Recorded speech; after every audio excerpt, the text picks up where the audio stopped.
Hi everyone! Samahan niyo na naman ako sa panibagong araw ng buhay ko dito sa Hong Kong. For today's video ay nandito tayo sa labas at nakikita niyo naman puro construction yung nadadaanan natin. Pumunta kasi ako sa school ng alaga ko dahil malapit na nga yung pasukan at bago mag-umpisa yung klase ay kailangan ko munang alamin yung exact location Galing na ng ako sa school school, niya. hinahanap ko pa yung mga door na dapat pasukan kapag hinatid ko yung alaga ko or susunduin. Papunta naman ako ngayon sa MTR station para puntahan naman yung uniform na kukuhanin ko.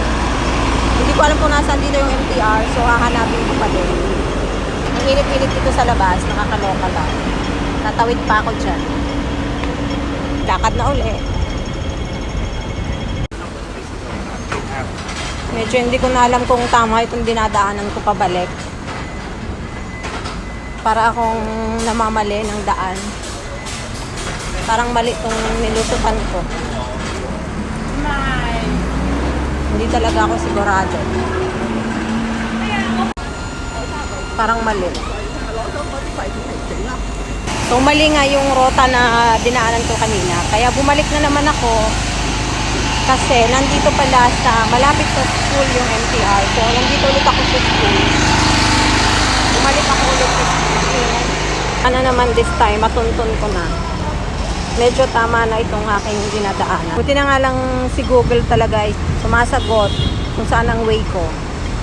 Kaya natutuntun ko yung mga pinupuntahan ko. Mukhang tama naman na itong aking tinutuntun. Turn right onto Wong Chai Street. Turn right daw ako. Ayun, makita ko na. Na andun. Yun o, sa may taxi. Bundok na talaga dito o. Nasa gilid ng bundok. Baka maatrasan pa tayo. Ang daming school dito. Halos magkakatabi. Puro Christian school.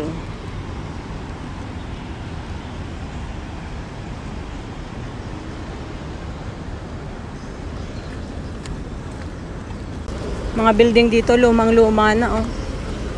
Parang wala naman na yatang may nakatira pa kaya dyan. Lumang-luma na, yun. Pero may mga aircon. Baka ano pa yan, okay pa.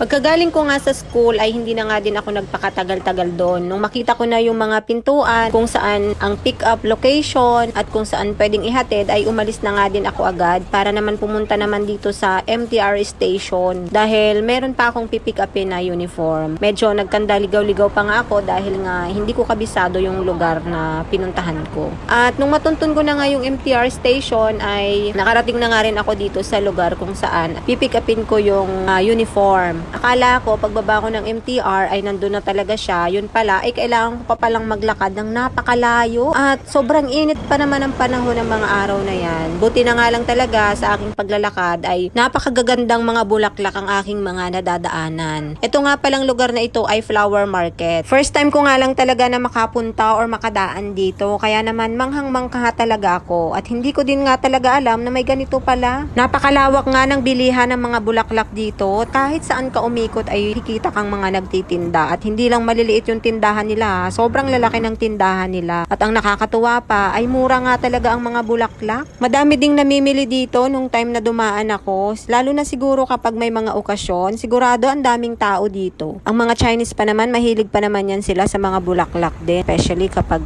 Chinese New Year. Sigurado punong-puno ito at sigurado din ang presyo ng mga halaman dito ay sobrang doble-doble din pagka ganyang okasyon. Kumbaga nga dyan sa Pilipinas, ito yung Dangwa. Isang lugar dyan sa Maynila kung saan makakabili ka ng mga murang bulaklak. Pero kapag season talaga, especially November 1, ay naku talaga sobrang kamamahal din. Pero napakalawak din ng lugar ng bilihan. Nakakatuwang mag-ikot-ikot dahil napakagandang mga bulaklak yung mga makikita mo. Pagkatapos ng napakahaba kong ang nilakad, ay sa wakas nakarating na nga din ako dito sa pagkukuhanan ko ng uniform. Medyo natagalan nga din talaga ako bago makarating kasi nga dahil dun sa mga nadaanan ko. Syempre, nakimarites muna ako. Pagdating ko nga dito sa lugar na ito ay kinuha ko nga agad yung uniform para naman makabalik ako kaagad kasi nga talagang gutom na ako ng mga oras na yan. Mas mahaba pa nga yung nilakad ko kaysa sa oras na ginugol ko sa pagkuha ko ng mga uniform. Siguro inabot lang ako ng mga 10 minutes sa loob ng tailor shop. Lumabas na nga rin ako para umuwi naman. At syempre, pagbalik ko, nadaanan ko na naman uli itong mga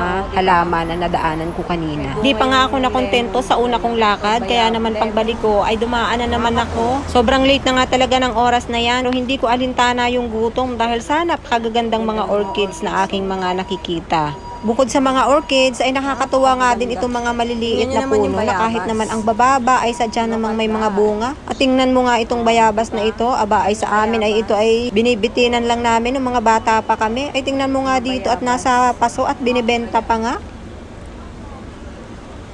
Yung lemon, ang baba, pero may bunga siya. San Francisco. Ang ganda, oh.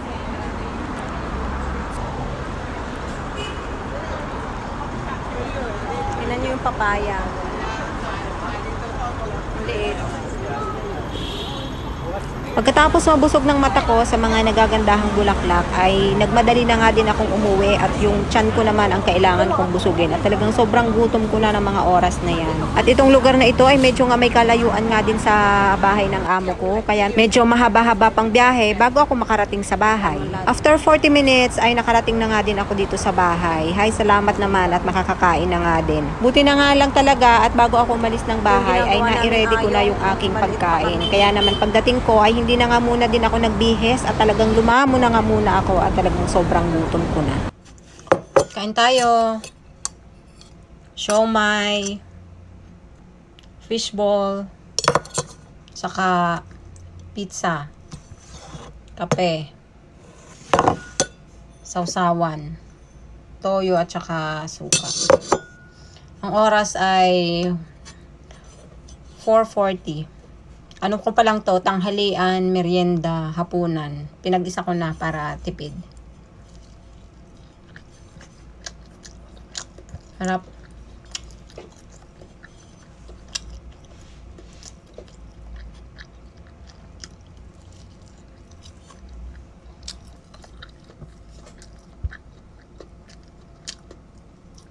Grabe yung sakit ng likod ko. Sobrang pagod.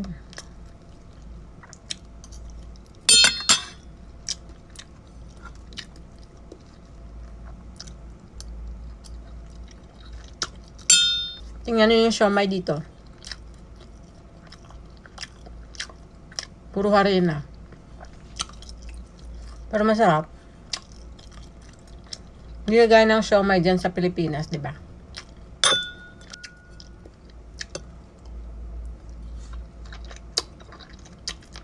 Dami ko pang gagawin. Nakakapagod.